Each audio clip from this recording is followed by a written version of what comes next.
Hey, welcome back. This is the fourth explainer in our series, Nobody Tells You This About Money. And today, we are tackling something that I think is a total game changer. The idea that saving is so much more emotional than it is mathematical. Let's dive right in. Just for a second, really let that sink in. Imagine what it would feel like to be calm around money. Not because you magically became this perfect budgeting robot, but because you finally saw the pattern, the hidden emotional logic that was running the show all along. That's what we're going to uncover today. Okay, so this is the question, isn't it? It's the thing that drives so many of us crazy. We know we should save. We've read the articles, we've seen the advice, but there's this huge canyon between knowing what to do and, well, actually doing it. And here's the first thing I really want you to get. If this is you, if you're stuck in that loop, it is not a personal failure. It doesn't mean you're bad with money, and it definitely doesn't mean you lack discipline. The problem is, we've all been trying to solve the wrong thing. This is the secret nobody ever really talks about. We're taught to treat saving like it's just a math problem, right? Income minus expenses equals savings. But that's just the tiny little tip of the iceberg. The real action, the stuff that's actually steering the ship, is happening way below the surface. And this is it. This is the missing piece of the puzzle. If you only focus on the numbers and you ignore the emotional currents underneath, you're going to keep struggling. You can have the most perfect budget in the world, but it will never be enough. So, if it's not all about the numbers, then what is it about?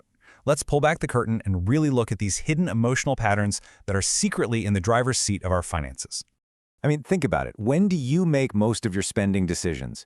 Probably not when you're feeling calm, cool, and collected. No, it's after a ridiculously long day at work or when you're feeling kind of lonely or just bored.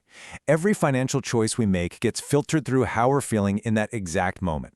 And stress spending is the perfect example of this. You know what I'm talking about, right?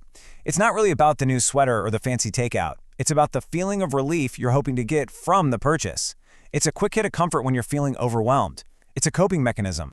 And what about when we avoid our finances? When we just don't look at our bank account for a week? Let's reframe that. That's not laziness.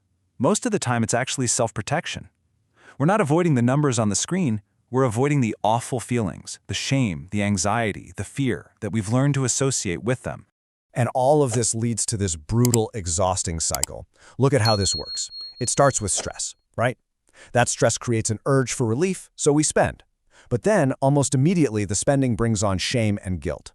That shame makes us want to avoid looking at our money altogether. But, of course, avoiding it just makes things more chaotic, which creates even more financial instability.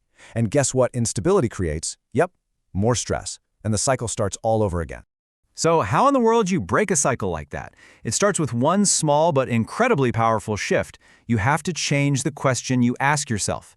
You stop asking the judgmental question, why do I always do this? And you start asking the curious question, what was I feeling right before I did that? That little shift takes you out of blame and into understanding, and that's where your power is.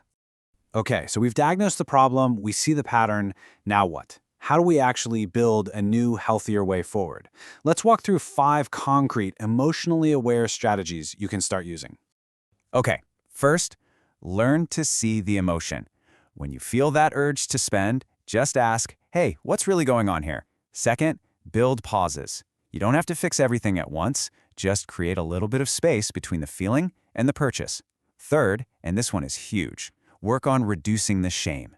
Just observe what you do with your money without beating yourself up over it. Fourth, make saving feel real. Connect it to an emotion you deeply want, like peace or security or freedom. And finally, number 5, start to shift your identity. Start seeing yourself as someone who actively protects their own future. This is the core mindset flip you've got to make. For so long, we've seen saving as deprivation, as this thing that takes away from our present. The new story is that saving is an act of self-support. It's you today taking care of you tomorrow. It's an act of kindness to your future self, not a punishment for your present self. You know, when it comes down to it, this work isn't just about making the number in your savings account go up. The real prize, the actual goal here, is something so much deeper and more powerful. What we're really aiming for is inner stability. That's the ability to feel a tough emotion, stress, boredom, disappointment, and just sit with it for a minute, without immediately needing to spend money or run away to make it disappear. That skill, that capacity to handle your own discomfort, that is the bedrock of real, lasting financial change. And when you build that inner stability, something amazing happens. Saving totally transforms.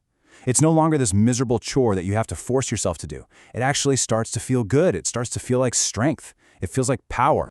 So if you only remember one thing from our time together today, let it be this. Real, sustainable financial change isn't about the numbers or the emotions. It's about getting the numbers and your self-understanding to finally work together, to get on the same team. So I want to leave you with this question to carry with you. Who are you becoming when you protect your future? Because setting money aside isn't just a financial transaction. It's a statement about who you want to be and how much you value your own peace of mind. Thanks so much for joining me.